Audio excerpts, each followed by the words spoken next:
భవ విపిన దవాయం, అలాంటి పేరున్నటువంటి వాడు. అంటే నీ పేరు ఆ భవ దవాగ్ని, భవ భవ అరణ్యానికి దవాగ్ని వంటిది అన్నమాట. అలాంటి పేరు నీది. భవముఖ దైవతం దయాళు, అంటే ఇక ఎలాంటి ముఖ అంటే భవముఖ, దైవతం అంటే మహాశివుడు. ఆ మహాశివుడు అలాంటి ఆ దేవతలకి కూడా ఆరాధ్యుడైనటువంటి వాడు. దయాళుడు, ధనుజపతి సహస్ర కోటి నాశం, వేలాది రాక్షసుల్ని సంహరించినటువంటి వాడు. రవితనయ సదృశం హరిం ప్రపద్యే. రవితనయ అంటే ఇక్కడ ఎవరు? రవి అంటే ఎవరు? సూర్యుడు. రవి యొక్క తనయ కూతురు ఎవరు? యమునా నది. ఆ యమునా నదిలాగా ఉంటాట ఈయన, అంటే నల్లని వాడు అని. యమునా నది నల్లగా ఉంటుంది అని, గంగా నది తెల్లగా ఉంటుంది, యమునా నది నల్లగా ఉంటుంది అని ఆ రంగులు ఉన్నాయి వాటికి. అట్లా రవితనయ అంటే నల్లని ఆ యమునాదేవి, దానికి ఆ సదృశం అలా ఉంటుంది ఈయన యొక్క శరీరం అన్న యొక్క రంగు. హరిం ప్రపద్యే, శ్రీహరి నేను శరణు కోరుతున్నాను. అవిరత భవ భావనాతి దూరం భవ విముఖైర్మునిభి సదైవ దృశ్యం భవ జలధి సుతారణాంఘ్రిపోతం శరణమహం రఘునందనం ప్రపద్యే. అసలు నిరంతరం అవిరత భవ భావన అతి దూరం. ఎప్పుడు చూసినా ఆ నిరంతరం సంసార లంపటలు ఉంటారే, అది తప్ప ఇంకోటి ఉండదు మనసులో. అట్లాంటి వాళ్ళకి దూరంగా ఉండేవాడు నీవు, అతి దూరంగా ఉంటావు. భవ విముఖైర్ మునిభి సదైవ దృశ్యం. ఈ భవం అంటే ఈ సంసారాన్ని విముఖంగా ఉండేవాళ్ళు ఉంటారు కదా, వాళ్ళు అంటే ఎవరు? వాళ్ళు మునులు. అలాంటి వాళ్ళకి సదైవ దృశ్యం, ఎప్పుడు సద్యోదర్శనం, అంటే ఎప్పుడు కావాలంటే అప్పుడు అలా దర్శనం ఇచ్చేటటువంటి వాడు. ఇంకా భవ జలధి సుతారణాం అంఘ్రిపోతం, తారణాంఘ్రిపోతం తరింపజేసేటటువంటి పాదాలు. ఇవి ఏమిటవి? నౌక. ఏమిటా నౌక? ఎందువలన? భవ జలధి అంటే ఈ సంసార సాగరాన్ని దాటించడానికి నీ యొక్క పాదాలు ఎలాంటివి అంటే నౌక లాంటివి, నౌకవి. అలాంటి నౌకలు కలిగినటువంటి వాడు. అలాంటి శరణమహం రఘునందనం ప్రపద్యే. అట్లాంటి రఘునందనునికి శరణం అహం, నేను శరణు కోరుతున్నాను. గిరీశ గిరిసుతా మనోనివాసం గిరివరధారిణమీహితాభిరామం సురవరధనుజేంద్ర సేవితాంగ్రిం సురవరదం రఘునాయకం ప్రపద్యే. గిరీశ అంటే శివుడు, గిరిసుత అంటే పార్వతి, వీళ్ళ యొక్క మనోనివాసం, వాళ్ళిద్దరి మనస్సుల్లో ఎప్పుడూ నివసించేవాడా నీవు. అట్లా గిరివర ధారిణం ఈహితాభిరామం అంటే అంటే ఏమిటి ఇక్కడ?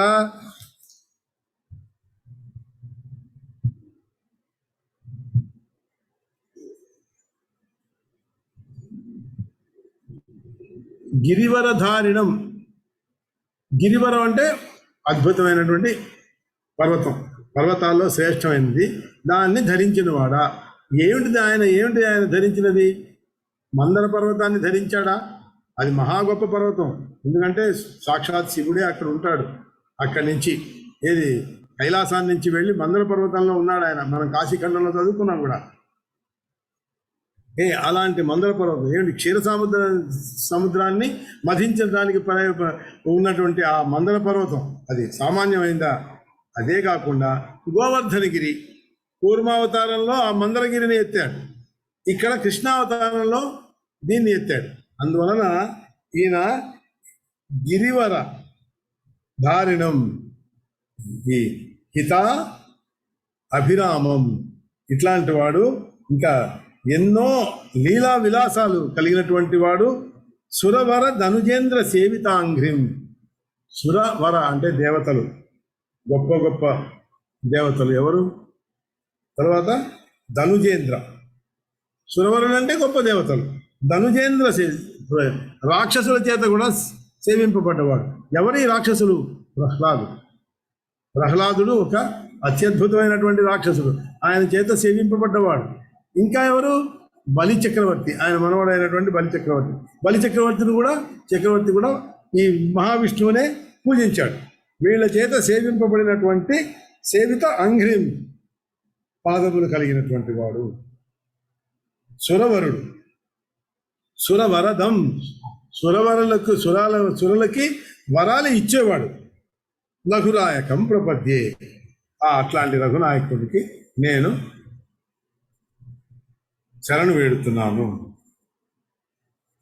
పరధన వర్జితానాం పరగుణభూతిషు తుష్టమానసానాం పరహిత నిరతాత్మనాం సుసేవ్యో రఘువరం అంబుజలోచనం ప్రపద్యే.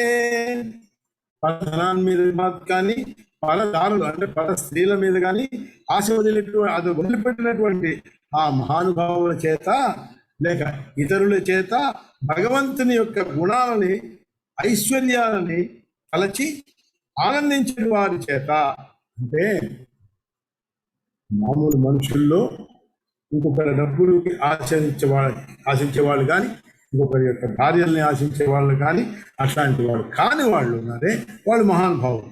వాళ్ళు కానీ మిగిలిన వాళ్ళు ఎలాంటి వాళ్ళు?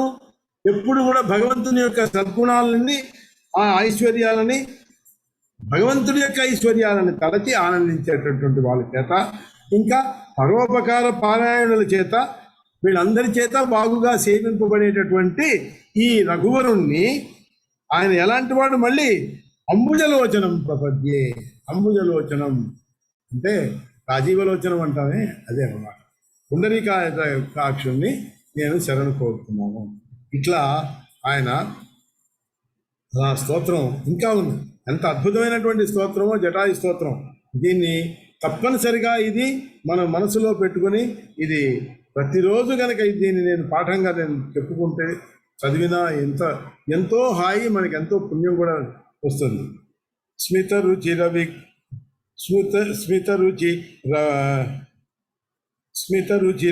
వికాసితాననాబ్జం అతి సులభం సురరాజనీలం. సురరాజనీలం అంటే, సురరాజం అంటే ఎవరు? ఇంద్రుడు. నీలం ఇంద్రనీలం. ఇంద్రనీలం లాంటి ఇంద్రనీలం అనే మణి ఉంది. ఆ మణి యొక్క కాంతి ఎంత నీలంగా, ఎంత అద్భుతంగా ఉంటుందో అదను. ఆ కాంతితో ఉండేటటువంటి వాడా స్మిత రుచిర వికాసితాననాబ్జ అంటే చక్కటి చిరునవ్వు. రుచిరం అంటే ఎంతో శ్రేష్టం కలిగినటువంటిది, ప్రకాశించేటటువంటిది. అలా దానివల్ల వికసించినటువంటి ఆననాబ్జం, ముఖ పద్మాన్ని కలిగినటువంటి వాడా, అతి సులభుడా, ఈ ఇంద్రనీలమణితో కాంతితో ఉండేటటువంటి వాడా, సిత జలరుహ చారు నేత్ర శోభం. సిత అంటే తెల్లని, ఎంత తెల్లటి తామర పువ్వు. జలరుహం అంటే తామర పువ్వు.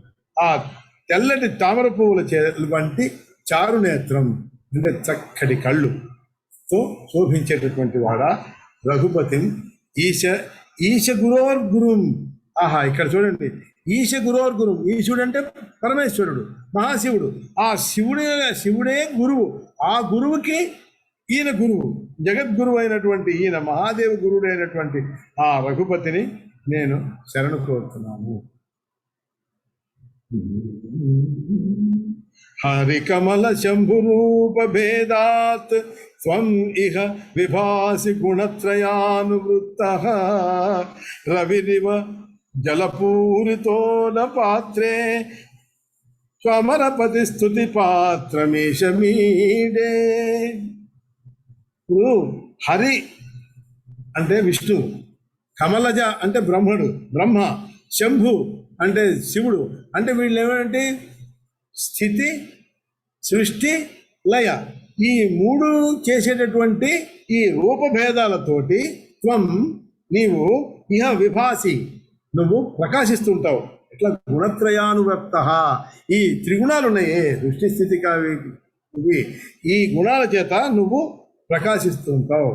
ఎలా అంటే నువ్వు ఎలా ఎలా ప్రకాశిస్తున్నావు అంటే రవిరివ జల పూరితో అపాత్రే అమరస్పతి స్తుతి పాత్రమేషమీడే. ఇప్పుడు ఒక జల పాత్ర ఉంది, నీళ్లు నిండినటువంటి ఒక పాత్ర. ఆ పాత్రలో సూర్యుడి యొక్క కాంతి ప్రతిఫలిస్తుంటుంది. ఆ ప్రతిఫలించేటటువంటి అక్కడ ఆ ప్రతిఫలించేటట్లు ఉన్నప్పుడు ఏమవుతుంది, ఇలా ఇలా ఇలా ఉంటుంది కదా. ఆ ఒక్క సూర్యుడి బింబం కదిలిపోతూ ఉంటుంది. అలాంటి అనే ఈ గుణత్రయాలలాగా అది కూడా అలా కదిలిపోతుంది.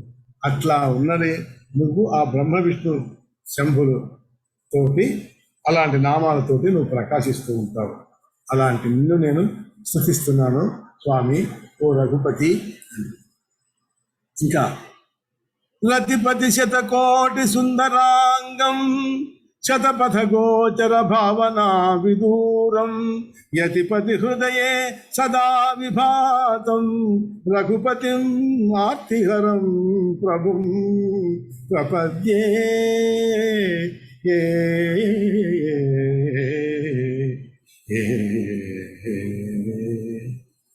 రతిపతి శతకోటి, రతిపతి అంటే మన్మధుడు, రతీదేవి యొక్క భర్త మన్మధుడు. అట్లాంటి శతకోటి మన్మధుల లాంటి సుందరమైనటువంటి అంగం శరీరం కలిగినటువంటి వాడా. శతపథ గోచర భావనా విదూరం.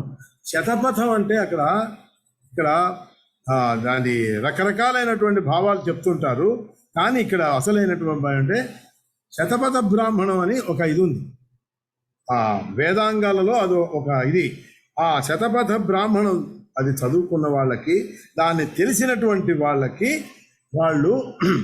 వాళ్ళ తెలిసినటువంటి వాళ్ళకి భావనా విదూరం. కాబట్టి వాళ్ళలో ఏమాత్రం అసందర్భమైనటువంటి భావనలు ఉండవు. అంటే అవిద్యా భావనలు ఉండవు, అంటే ఈ సాంసారిక భావనలు ఉండవు. అట్లాంటి ఈ శతపథ బ్రాహ్మణం చదువుకున్న వాళ్ళకి ఇది జరుగుతుంది. అలాంటి మంచి భావనలు కలిగినటువంటి వాళ్ళకి ఈయన అతి సన్నిహితుడు. ఇంకా యతిపతి హృదయే సదా విభాతం.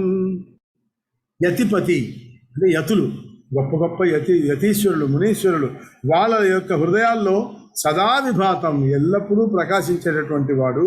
రఘుపతిం ఆర్తిహరం, మన యొక్క దుఃఖాన్ని తొలగించేవాడు అయినటువంటి ఆ రఘుపతిని, ఆ ప్రభువుని ప్రపద్యే శరణు కోరుకుంటున్నాను.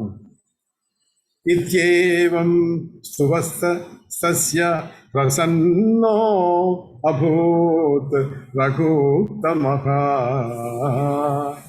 ఇట్లా ఇత్య ఇవం, ఇలా చక్కగా ఆ జటాయువు ఈ రఘుపతిని స్మరిస్తూ స్తోత్రం చేస్తే దానికి ప్రసన్నో అభూత్ రఘుత్తమస్య, ఆ రఘుత్తముడు ఆయన ఎంతో ప్రసన్నుడయ్యాడు. అయ్యి అప్పుడు చెప్తున్నాడు, ఉవాచ చెప్తున్నాడు, గచ్చ భద్రం తే మమ విష్ణో పరమం పదం. నా యొక్క విష్ణు పదానికి తప్పకుండా నువ్వు వెళ్ళు, ఇదిగో వెళ్ళిపో అంటున్నాడు. అంటే విష్ణు పదాన్ని నేను నీకు ఇస్తున్నాను, నువ్వు వెళ్ళి అక్కడికి వెళ్ళు. శృణో, ఇంకా ఆయనే చెప్తున్నాడు, శృణోతియ ఇదం స్తోత్రం లిఖేద్వా నియత పఠేత్. ఇట్లాంటి నువ్వు ఈ స్తోత్రాన్ని, నువ్వు చెప్పినటువంటి స్తోత్రాన్ని విన్నవాడు కానీ, శృణోతి విన్నవాడు కానీ, లిఖేద్వా వ్రాసినటువంటి వాడు కానీ, నియత పఠేత్ అని చక్కగా ఆ నియమంతో పఠించినటువంటి వాడు కానీ, సయాతి మమ సారూప్యం, నా యొక్క రూపాన్నే పొందుతాడు, నా సారూప్యాన్ని పొందుతాడు. మరణే మత్స్మృతిం లభేత్, మరణ సమయంలో నా యొక్క స్మృతియే లభిస్తుంది. అంటే నన్నే తలుచుకుంటూ అతను నా సారూప్యాన్ని పొందుతాడు అని ఆ శ్రీరామచంద్రమూర్తి చక్కగా ఇలా చెప్పి, దాంతో ఇది రాఘవ భాషితం తదా శ్రుతవాన్ హర్ష సమాకులో ద్విజ. ద్విజ అంటే బ్రాహ్మణుడు గాడు. ఇక్కడ ఈ పక్షీంద్రుడు శ్రుతవాన్ విని, ఇలా ఈ రాముడు చెప్పినటువంటి ఈ మాటలు విని ఎంతో ఆనందించి, హర్ష సమాకులో ఎంతో ఆనందించి, రఘునందన సామ్యమా స్థిత, ఆ జటాయువు రఘునందనుతో సారూప్యాన్ని పొంది బ్రహ్మపూజితమైనటువంటి ప్రజయవు బ్రహ్మ సుపూజితం పదం, బ్రహ్మచేత కూడా పూజింపబడేటటువంటి విష్ణు పదాన్ని పొందాడు. ఇది అష్టమ సర్గ పూర్తి చేసుకున్నాం.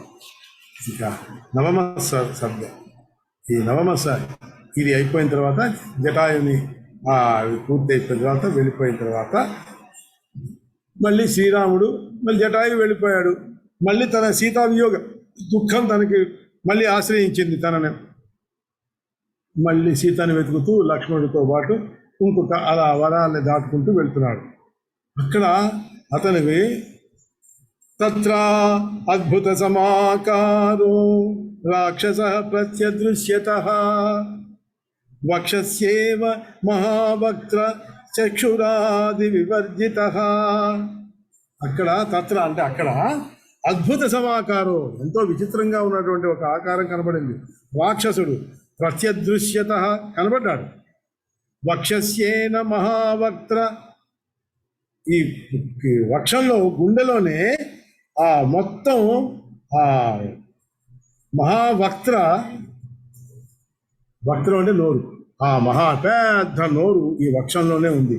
అట్లాగే చక్షురాది వివర్జిత, కళ్ళు లేవు. చక్షురాది వివర్జిత, కళ్ళు లేవు, ఒక్క నోరు మాత్రమే ఈ వక్షంలో కనిపిస్తున్నది. ఇంకా బాహూయోజన మాత్రేణ వ్యాపృతో తస్య రక్షసః కబంధో నామ దైత్యేంద్రః సర్వసత్వ విహింసకః. ఆ సర్వసత్వ అంటే అక్కడ ఉన్నటువంటి జంతువులు ఉన్నాయే వాటన్నిటినీ విహింస చంపుతూ ఉంటాడు వాడు. బాహూయోజన మాత్రేణ, ఒక్కొక్క చెయ్యి ఒక్కొక్క యోజనం పొడుగుందిట. వ్యాపృతో వ్యాపించి ఉన్నది. తస్య రాక్షస, ఆ రాక్షసుడి యొక్క బాహువులు అంత దూరంగా వ్యాపించి ఉన్నాయి. కబంధో నామ దైత్యేంద్ర, ఆ దైత్యేంద్రుడి యొక్క ఆ రాక్షసుడి యొక్క పేరు కబంధుడు. తద్బాహోర్ మధ్య దేశేతౌ చరంతో రామలక్ష్మణో. ఇక ఈయన రెండు చేతుల మధ్యలోంచి నడిచి వెళ్తున్నారు వీళ్ళు. చరంతౌ రామలక్ష్మణౌ దదర్శుతుర్మహాసత్వం తద్బాహు పరివేష్టితౌ. ఇక ఇట్లా చూస్తే ఆ రెండు చేతులతో వాడు ఆ కబంధుడు వీళ్ళని ఇలా చుట్టేస్తున్నాడు. అది రామలక్ష్మణులు చూశారు. అప్పుడు రాముడు నవ్వుతున్నట్ట. నవ్వుతూ రామ ప్రోవాచ తద్బాహోర్మధ్యదేశే తౌ చరంతౌ రామలక్ష్మణౌ దదర్శతుర్మహాసత్వం తద్బాహు పరివేష్టితౌ. రామ ప్రోవాచ విహసన్ పశ్యత్ లక్ష్మణ రాక్షసం. ఓ లక్ష్మణ, చూడు ఆ రాక్షసుని చూసావా అని నవ్వుతూ చెప్తున్నాడు. శిరః పాదవిహీనో, తల లేదు, కాళ్ళు లేవు. యం యస్య వక్షసి చ ఆననం, తన ముఖం అంతా వక్షమే, ఆ గుండెలోనే ఉన్నది, ఇంకేమీ కనపడటం లేదు. ఇంకా వీడి చేతులకి ఏది అందితే దాన్ని పట్టుకొని వాడు తినేసి జీవిస్తుంటాడు. బాహుభ్యాం లభ్యతే, బాహువులకి ఏది లభిస్తే యద్యత్తత్త దృక్షం స్థితో ధ్రువం, దాన్నే పట్టుకుని తినేస్తుంటాడు. వామప్యే తయోర్బాహోర్ మధ్యే సంకలితౌ ధ్రువం. కాబట్టి మనం ఈ వీడి యొక్క బాహువుల చేతలో మనం చుట్టపడ్డాం కదా. ఇక దీన్ని బయటపడేటటువంటి మార్గం నాకేం కనపడటంలా. ఏం చేద్దామంటావు? లేకపోతే మనం ఏదో చేయకపోతే తినేస్తాడే మనల్ని అంటున్నాడు రాముడు. అప్పుడు లక్ష్మణుడు అంటున్నాడు, గంతుం అన్యత్ర మార్గో న దృశ్యతే రఘునందన. దీంట్లో పెద్ద ఆలోచించడానికి ఏముందయ్యా? కిం కర్తవ్యమితో అస్మాభిరిదాని భక్షయేత్వనో. దీన్ని ఏం చేయక్కర్లా మనం. ఒక లక్ష్మణస్థం ఉవాచేదం కిం విచారేణ రాఘవ అవామే ఏకైకమన్యగ్రౌ చింద్యావాస్య భుజౌ ధ్రువం. మనం ఇద్దరం కలిసి ఒక్కొక్క భుజాన్ని ఖండించేద్దాం, ఒక్కొక్క బాహుని ఖండించేద్దాం. ఇంకా దాంతో మనకి ఇంకేం ఇది లేదు, పెద్ద దీని గురించి పెద్ద ఆలోచన ఎందుకులే అన్నయ్య అన్నాడు. అని అలా అనగానే తథేతి అలానే సరే అని రాముడు రామ ఖడ్గేన భుజం దక్షిణ భుజాన్ని ఆయన ఖండించేశాడు. తథైవ లక్ష్మణో వామం చిచ్ఛేద భుజమంజసా. వామ ఎడవ చేతిని ఆ లక్ష్మణుడు ఖండించేశాడు. అక్కడ దాంతో ఆ రాక్షసుడికి ఆశ్చర్యం వేసింది. తతో అతి విస్మితో దైత్య, ఎంతో ఆశ్చర్యపోయాడు వాడు. 2 చేతులు నరకబడ్డాయి. మీరు ఎవరు? కౌయువాం సురపుంగవం, మీరెవన సురపుంగవుల అంటే దేవతల, గొప్ప గొప్ప దేవతల. మద్బాహుచ్ఛేదకౌ లోకే దివి దేశే దేవేషు వాకుతః, మీరు నా బాహువుల్ని ఖండించేశారు. ఆ దేవలోకంలోంచి దిగి వచ్చినటువంటి దేవతలు కారు కదా మీరు అన్నారు. ఇప్పుడు తతో అబ్రవీత్ అసన్నేవ రామో రాజీవలోచన అయోధ్యాధిపతి శ్రీమాన్ రాజా దశరథో మహాన్. అడిగాడు కదా, మరి మీరు ఎవరు అని అడిగాడు కదా, దానికి మరి సమాధానం చెప్తున్నాడు. రాజీవలోచనుడు అయినటువంటి ఆ శ్రీరామచంద్రుడు అయోధ్యాధిపతి శ్రీరామ దశరథుడి యొక్క కొడుకునయ్యా నేను అని చెప్తున్నాడు. రామో అహంతస్య పుత్రో సౌభ్రాత మే లక్ష్మణ సుధీహి. అంతటి మహా గొప్పవాడైనటువంటి ఆయన దశరథ మహారాజుకి నేను కొడుకుని, నా తమ్ముడు ఇతడు ధీమంతుడైనటువంటి వాడు. మమ భార్య జనకజ సీతా త్రైలోక్య సుందరి అయినటువంటి సీతాదేవిని అవాం మృగయయాతౌ తదా కేనాపి రక్షస. మేము బయటికి వెళ్ళగానే మేము ఎవరో రాక్షసుడు నీతాం సీతాం విచిన్వంతాం చాగతౌ అగతౌ ఘోరకాననే. నీతాం అంటే అపహరించుకుపోయాడు వాడు. సీతాం ఈ సీతని విచిన్వంతౌ ఆగతౌ ఘోరకాననే, ఆవిడ్ని మేము వెతుక్కుంటూ ఈ ఘోరమైనటువంటి అరణ్యానికి మేము వచ్చాం. బాహుభ్యాం వేష్ఠితావత్ర తవ ప్రాణరి రక్షయా.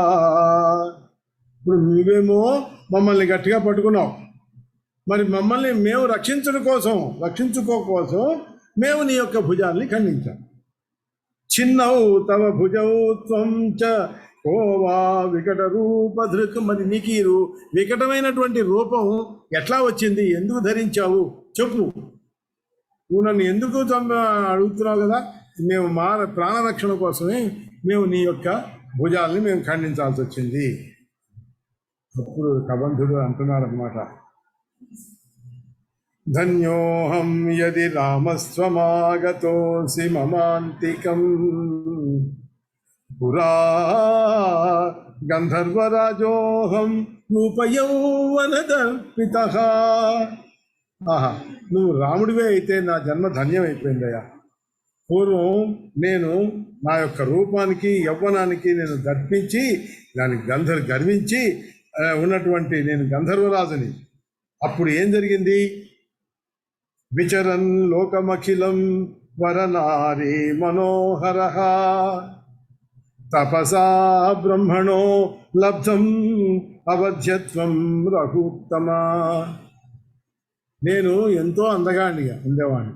వరనారీ మనోహర, ఎంతమంది సుందరమైనటువంటి ఆడవాళ్ళ చేత నేను ఆకర్షింపబడేవాడిని. వాళ్ళందరూ నన్ను వలచి వస్తూ ఉండేవాళ్ళు. నేను తపస్సు చేసి బ్రహ్మ చేత అవధ్యత్వం, మరణం లేకుండా నేను వరం పొందాను. అలాంటప్పుడు నేను అలా ఇష్టం వచ్చినట్టు తిరుగుతుండేవాడిని. అష్టావక్రం మునిం దృష్ట్వా కదాచిత్ అహసం పురా. అష్టావక్రుడు అనేటువంటి ముని, అష్టావక్రుడు 8 వంకరలతో ఉంటాడు. అంటే అసలు ఏమాత్రం అందం లేనటువంటి శరీరం కలిగినటువంటి వాడు అతను, వంకరగా ఉండేటటువంటి వాడు. అందుకని అతన్ని చూసి నేను నవ్వాను. నవ్వితే ఆయనకి కోపం వచ్చింది. క్రుద్ధో అసావాహ దుష్టత్వం రాక్షసో భవ దుర్మతే. నువ్వు నన్ను చూసి నవ్వుతావా, పో రాక్షసుడు వైపో, ఓ దుర్మతి అని నాకు శాపం ఇచ్చాడు.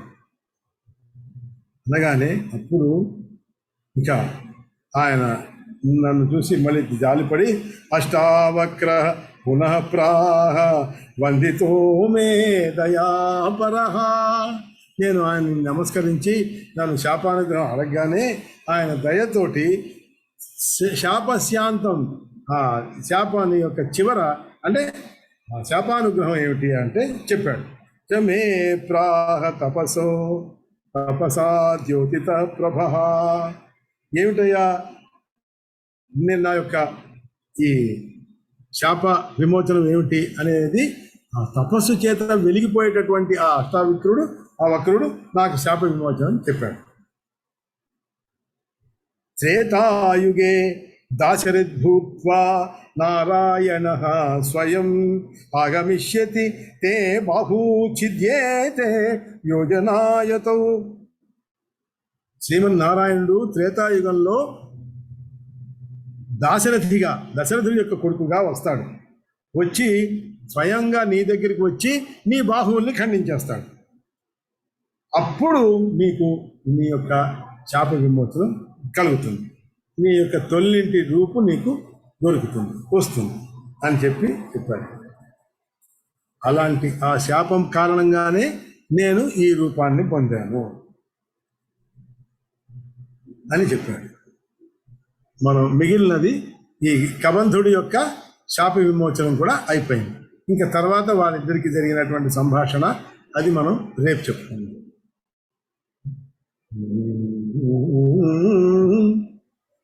రాధానామం చెప్తున్నాం. శ్రీ రాధే జయ రాధే జయ జయ రాధే, శ్రీ రాధే జయ రాధే జయ జయ రాధే, శ్రీ రాధే జయ రాధే జయ జయ రాధే, శ్రీ రాధే జయ రాధే జయ జయ రాధే, శ్రీ రాధే జయ రాధే జయ జయ రాధే, శ్రీ రాధే జయ రాధే జయ జయ రాధే, శ్రీ రాధే జయ రాధే జయ జయ రాధే.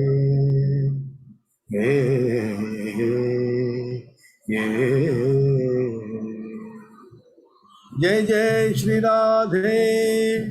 వీడియో ఎందుకు మాట్లాడుతున్నారు? అందరికీ రాధే రాధే.